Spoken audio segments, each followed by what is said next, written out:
नमस्कार।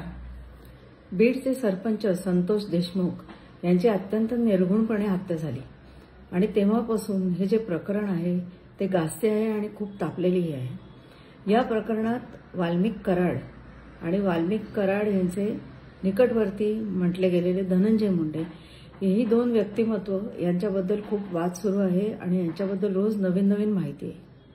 आपण जी माहिती वर्तमानपत्रात वाचतो किंवा वाहिन्यांवरती आपण जी बातम्या ऐकतो या बातम्या अत्यंत संक्षिप्त असतात आणि त्यामुळे हा जे प्रकरण आहे ते किती सखोल आहे आणि किती गंभीर आहे याची कदाचित आपल्याला पूर्ण कल्पना येत नाही। आणि त्यामुळे मी असा विचार केला की ही सगळी माहिती आहे ती माझ्या सगळे जे कोणी ऐकणार आहेत व्हिडिओ त्या सर्वांना देणं फार महत्त्वाचं आहे। ही माहिती देत असताना बीड जिल्ह्यात केज असेल किंवा मस्साजोग असेल इथे याआधी अनेक तक्रारी झाल्या होत्या आणि ह्या तक्रारी अत्यंत गंभीर स्वरूपाच्या होत्या, पण त्याची म्हणावी अशी दखल घेतली गेली नाही। ह्या ज्या तक्रारी केल्या जातात त्याला FIR म्हणतात, म्हणजे फर्स्ट इन्फॉर्मेशन रिपोर्ट। पहिली जी तक्रार केली जाते त्याला FIR म्हणतात। या FIR मध्ये काय नमूद केलंय हे जाणणं खूप महत्त्वाचं आहे, कारण त्यातच आपल्याला सत्य काय आहे, ती सत्य तक्रार काय आहे त्याची माहिती आपल्याला या FIR मध्ये मिळत असते। बाकी आपण ज्या बातम्या ऐकतो किंवा ज्या बातम्या वाचतो ते अत्यंत संक्षिप्त असल्यामुळे आपल्याला त्याचा खरा अंदाज येत नाही। मी 2 प्रकरणं आहेत, त्या 2 प्रकरणांची माहिती आपल्या सामाजिक कार्यकर्त्या अंजली दमानिया यांनी मला या FIRचे कागदपत्र मला पाठवली आणि ती कागदपत्र वाचून मलाच अत्यंत धक्का बसला। म्हणून मला असं वाटलं की हे जे 2 FIR आहेत ते नेमक्या FIR काय होते, त्याच्या तक्रारी काय होत्या हे तुमच्या सर्वांपर्यंत पोहोचवावं। हा व्हिडिओ कदाचित थोडासा लांबेल, पण माझी अशी इच्छा आहे आणि माझी अशी विनंती आहे तुम्हाला सर्वांना की हा व्हिडिओ आणि मी जे काही सांगते ते पूर्णपणे आपण ऐकावं, म्हणजे जे काही घडते आहे त्याची सत्य परिस्थिती तुमच्या लक्षात येईल। माझ्याकडे जे 2 FIR आले आहे त्यातला पहिला FIR हा 29 मे 2024 या साली करण्यात आला। 29 मे 2024ला बीड जिल्ह्यातील केज पोलीस ठाण्यात एक तक्रार करण्यात आली आणि ही तक्रार दुपारी 1:15 वाजता करण्यात आली। तक्रारदार जो होता त्या तक्रारदाराचं नाव आहे सुनील शिंदे। सुनील शिंदे हे अवादाक म्हणून जी कंपनी आहे पवनचक्की कंपनी आहे आणि या पवनचक्की कंपनीवर ते प्रोजेक्ट मॅनेजर म्हणून होते। त्यांचं नाव सुनील शिंदे। त्यांनी ही तक्रार केलेली आहे 29 मेला आणि ह्या तक्रारीत त्यांनी दोघांना आरोपी म्हणून त्यांची नावं दिलेली आहेत आणि एक आहेत त्यातले रमेश घुले आणि एक अनोळखी इसम। तर ह्या तक्रारीमध्ये सुनील शिंदे जे अवादा कंपनीचे प्रोजेक्ट मॅनेजर आहेत त्यांनी काय म्हटलेलं आहे ते मी नेमकं तुम्हाला वाचून दाखवते, म्हणजे काय ती तक्रार होती आणि काय झालं हे तुमच्या लक्षात येईल। हे लक्षात घ्या की ही तक्रार 29 मे 2024 या दिवशी करण्यात आलेली आहे केज पोलीस ठाण्यात जे बीड जिल्ह्यात येतं। सुनील शिंदे हे तक्रारदार आहेत आणि ते म्हणतात, मी सुनील केदू शिंदे, वय 42 वर्ष, व्यवसाय खासगी नोकरी, प्रोजेक्ट मॅनेजर, अवादा कंपनी।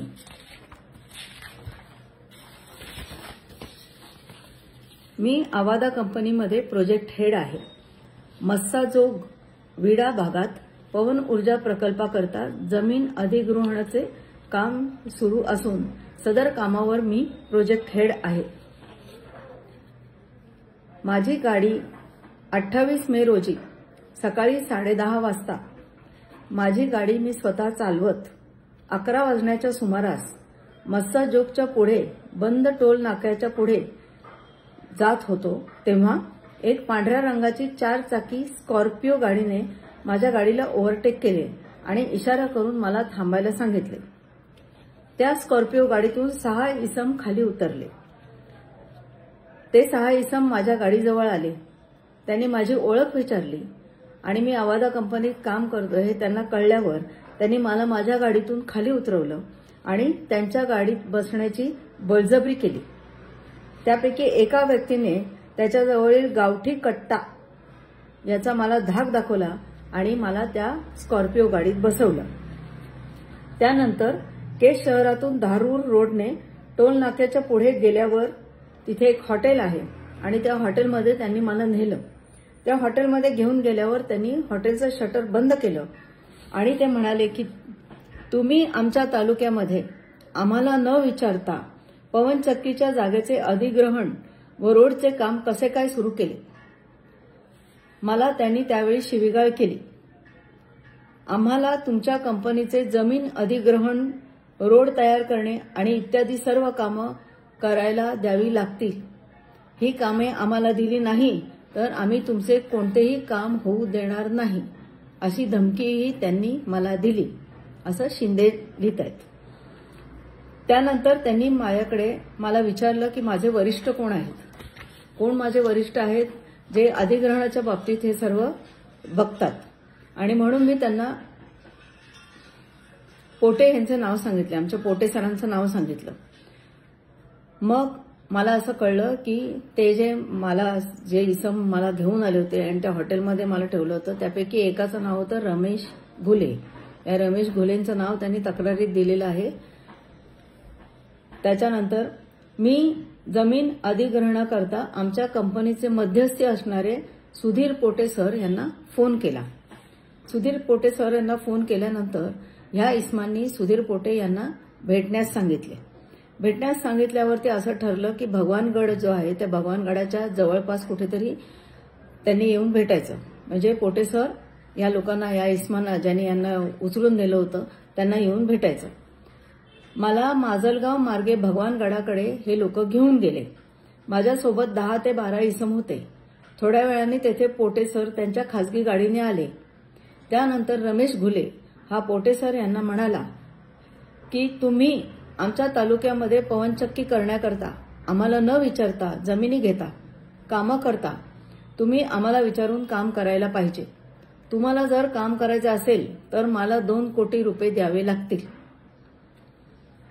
नाही दिले तर मी तुम्हाला केच तालुक्यात कुठलेही काम करू देणार नाही, अशी त्यांनी धमकी दिली. ही तक्रार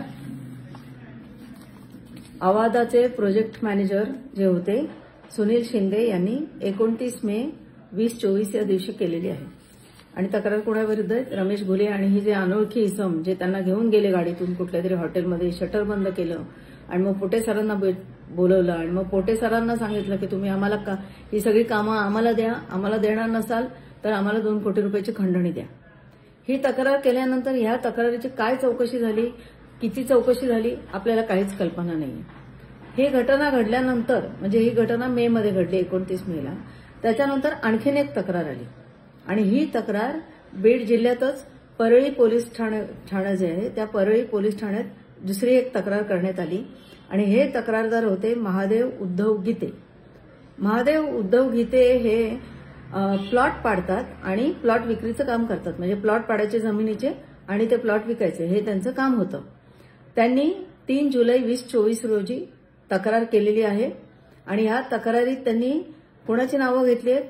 वाल्मिक अण्णा म्हणजे वाल्मिक कराड, नंतर सलगरे, देवडे, फड, आंधळे अशा इस्मांची त्यांनी तक्रार केलेली आहे. तक्रार काय केली आहे की 29 जूनला त्यांच्यासोबत जे झालं ते त्यांनी तक्रारीत मांडलेलं आहे आणि 29 जूनला हा प्रकार झाल्यानंतर 3 जुलैला म्हणजे 2-4 दिवसांनी त्यांनी जाऊन परळी पोलीस ठाण्यात तक्रार केली होती. त्यांची जी तक्रार आहे, महादेव गीते यांनी जी तक्रार केलेली आहे आणि त्यांनी जे FIR मध्ये म्हटलेलं आहे ते अत्यंत धक्कादायक आहे आणि ते त्यांनी जसं लिहिलंय तसं मी तुम्हाला वाचून दाखवते. ते जरा लांब आहे, विस्तृत आहे, पण तुम्ही ऐकावं ही मी पुन्हा एकदा तुम्हाला विनंती करते.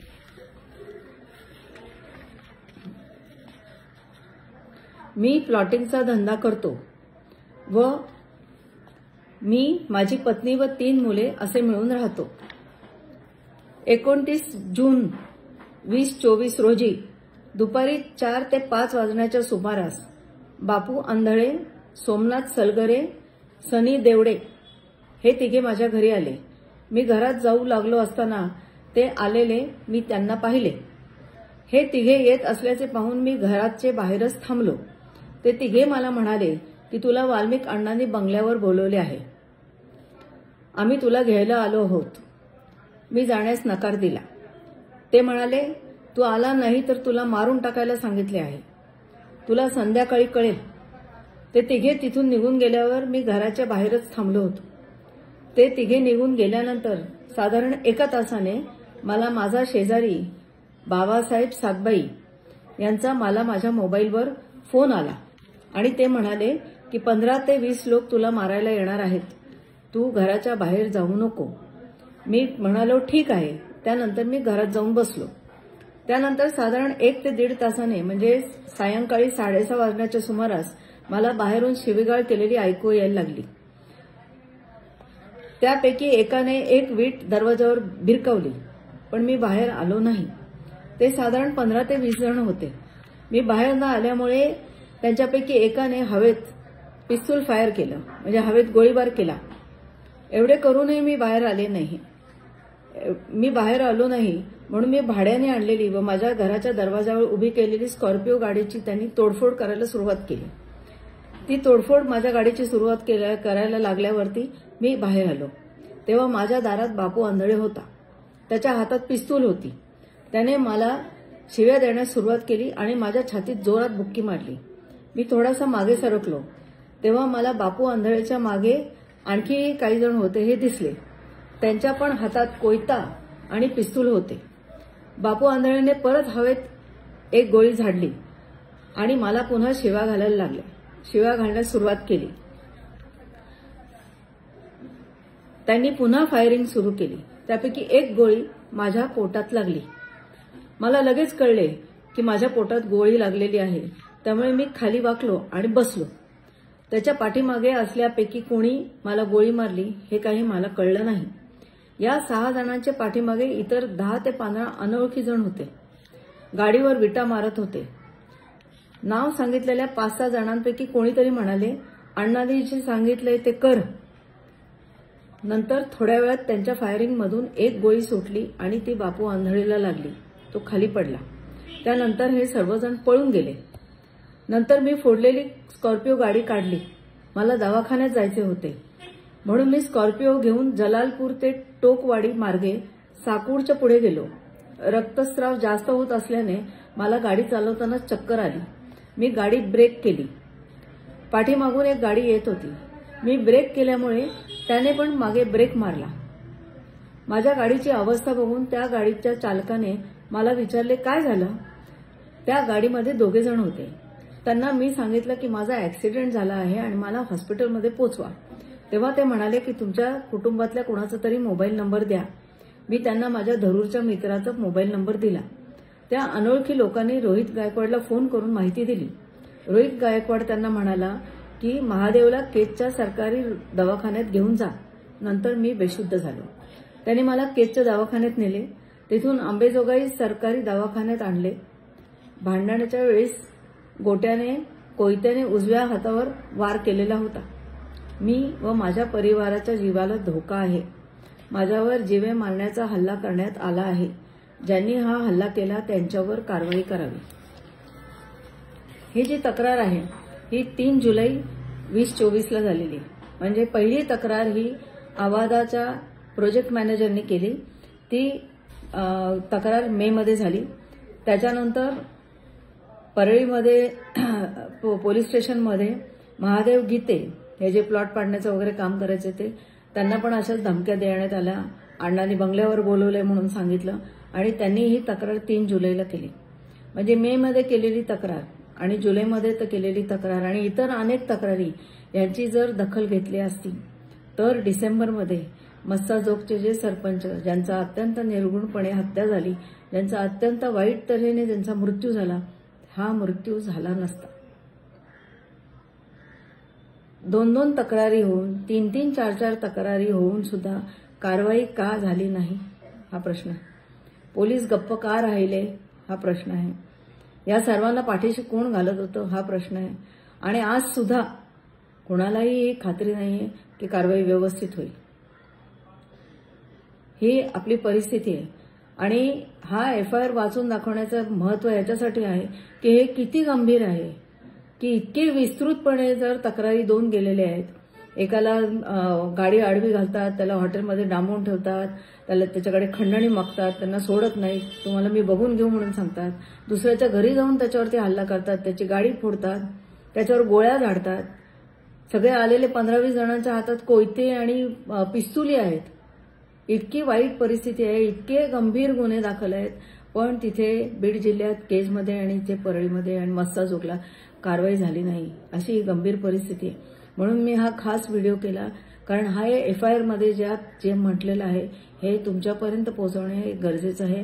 हे अंजली दमानिया यांनी हे दोन्ही FIR मिळवले आणि ते FIR मी त्यांच्याकडे मागितले, त्यांनी मला ते FIR दिले आणि FIR वाचून मला धक्का बसला आणि मला खात्री आहे की तुम्हालाही धक्का बसायचा. आम्हाला राजकारणात जायचं नाही, कुठल्याही नेत्याशी आमचा संबंध नाही. आमचं फक्त म्हणणं आहे की जर कोणी तक्रार केली असेल तर पोलिसांनी त्या तक्रारीवरती त्वरित आणि कठोर कारवाई केली पाहिजे, अशा गंभीर तक्रारीत, ज्यामुळे त्याच्यानंतर कुणालाही इजा होऊ नये, कुणाच्याही घरचा एखादा सदस्य त्याचा जीव जाऊ नये, एवढीच आमची सगळ्यांची इच्छा आहे. आणि या महाराष्ट्रात कायद्याचंच राज्य यावं, कायद्याचंच राज्य राहावं, हीच आमची सगळ्यांची इच्छा आहे आणि त्यासाठी मी हा व्हिडिओ काढलेला आहे. जय हिंद.